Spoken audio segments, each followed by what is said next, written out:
Hi guys, it's Dan from RcMadLabz here. Just wanted to go through and do a little clarification to help you guys do your videos. Reviewing the product, looking it over, I wanted to explain a few things for you. When you get your kit, the first thing you want to look over and install is going to be the shim kit. The point and purpose of the shim kit is to go through and eliminate all of the slop the models have and come with, they're common for.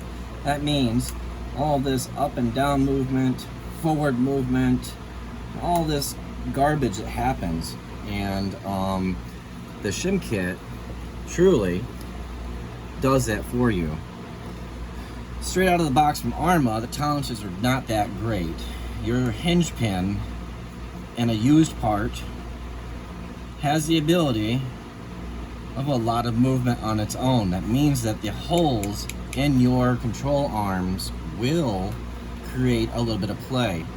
But we can offset that with these shims. That was a used part you just saw. Here's a brand new part. Whoa, look at that.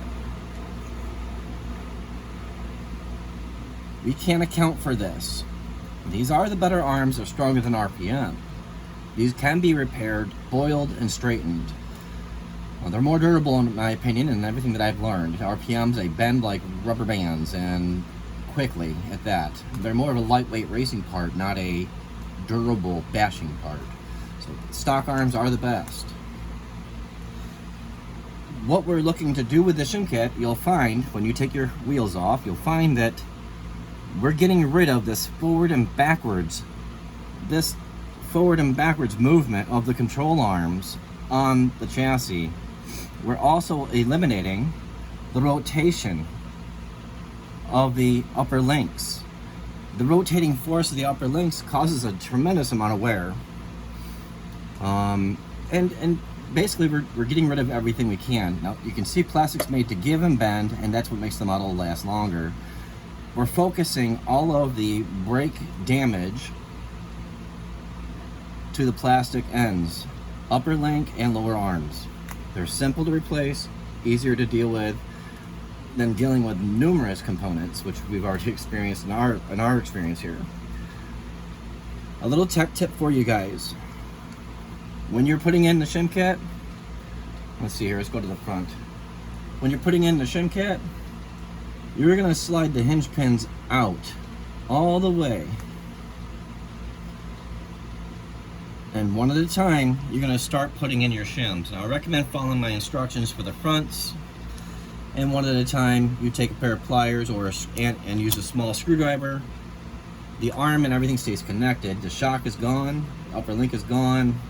You're just going through and putting in one shim at a time and carefully sliding in the pin and moving on forward. Now, my instructions show almost every time a perfect setup for the front.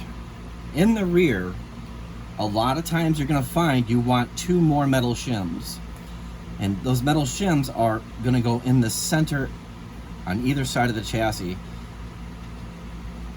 That's what you'll probably end up finding, but not everyone's worked out that way for me, so you'll have to use your best judgment. The other thing to point out is, it might be hard to understand, but getting rid of this rotational force, you notice how these don't rotate no more. They only go in their directions, up and down as designed. You'll find that just using the nylon washers in the chassis side works good, but you'll want to probably use those O-rings I gave you. That tightens up the outer. That there is how we make all of this stronger and more predictable. We're getting rid of the torque multiplier. When you land and it has the ability to move, torque is exaggerated. It's multiplied.